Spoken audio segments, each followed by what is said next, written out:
السلام علیکم ورحمۃ اللہ وبرکاتہ۔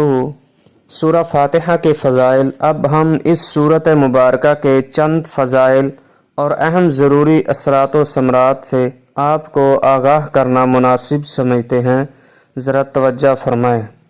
ایک دفعہ سورہ فاتحہ کی تلاوت کرنے والے کو 2/3 قرآن مجید پڑھنے کا ثواب ملتا ہے۔ رات کو بستر پر لیٹ کر سورہ فاتحہ اور سورہ اخلاص پڑھنے والا موت کے سوا ہر آفت سے محفوظ رہتا ہے۔ سورہ فاتحہ پڑھ کر سونے والے کی حفاظت کے لیے اللہ تعالی فرشتہ مقرر فرما دیتا ہے۔ سورہ فاتحہ روزانہ پڑھنے والا نظر بد سے محفوظ رہتا ہے۔ ناجائز قید میں پھنسا ہوا شخص سورہ فاتحہ کو 121 بار تلاوت کر کے 10 دفعہ قید پر پھونکے تو انشاءاللہ اسے رہائی نصیب ہوگی۔ نماز فجر کے بعد 125 بار سورہ فاتحہ پڑھنے والا ہر نیک مقصد میں کامیاب ہوگا انشاءاللہ۔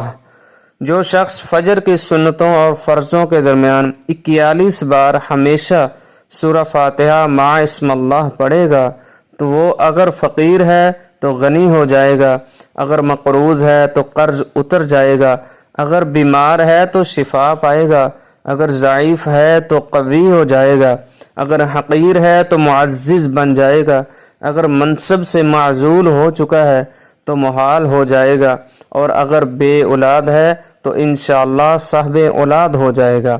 الغرض سورہ فاتحہ اللہ تعالی کی خصوصی عطا، ہر مرض کی شفا اور ہر درد کی دوا ہے۔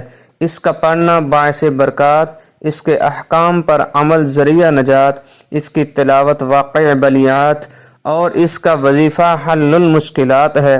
سورہ فاتحہ قرآنی تعلیمات کا خلاصہ اور کتاب الہی کا دیباچہ ہے۔ اللہ تعالی ہم سب کو کثرت کے ساتھ اس سورت کو تلاوت کرنے کی سعادت نصیب فرمائے، آمین ثم آمین۔